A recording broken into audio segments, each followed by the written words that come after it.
তোমার রবকে আমি কিছু জানি না। একটি দুঃসংবাদ। সুভাষ পূর্ণিবাসী কাসেম মিয়া সকাল 10 ঘটিকায় এন্তেকাল করিয়াছেন। দুরু বুড়া মানুষ মইরা গেছে, এ আবার মাইকে বলা লাগে, খুদাই কান জার করতাছে যত সব। ভাই, এইভাবে বলা কি ঠিক? আপনিও তো মরে যেতে পারেন না, মানে মরতে তো সবারই হবে একদিন।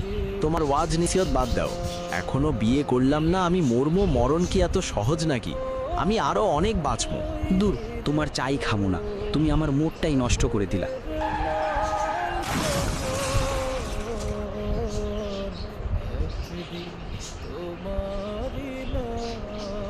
একটি দুঃসংবাদ।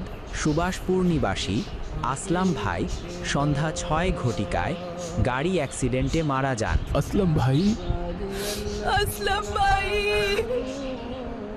তোমরা আমাকে কেন গোসল করাচ্ছ? আমি তো এখানে, কি হলো? আমার কথা কেন শুনছো না তোমরা? তোমরা আমাকে কই নিয়ে যাচ্ছ? আমি তো এখানে, কি হলো? আমাকে তোমরা কই নিয়ে যাও? মা, এই যে আমি তোমার আসলাম, আর তুমি কেন কান্না করতেছ? এই যে আমি, আর ওরা আমাকে কই নিয়ে যাচ্ছে? আল্লাহু আকবার, আল্লাহু আকবার, আল্লাহু আকবার। আসসালামু আলাইকুম ওয়া রাহমাতুল্লাহ। তোমরা আমাকে কবরে রাখছো কেন? আমি তো এখানে। কি হলো, তোমরা কথা বলছো না কেন? তোমরা আমাকে রেখে চলে যাচ্ছ কেন? আমার খুব ভয় করছে। আহরে, মানুষ দুনিয়াতে কত না অহংকার করেছে। এই আসলাম ভাই কত মানুষকে অত্যাচার করেছে।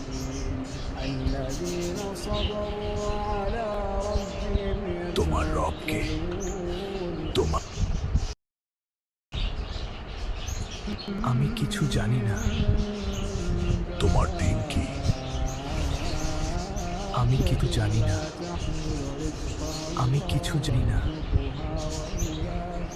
তোমার নবীকে আমি কিছু জানি না।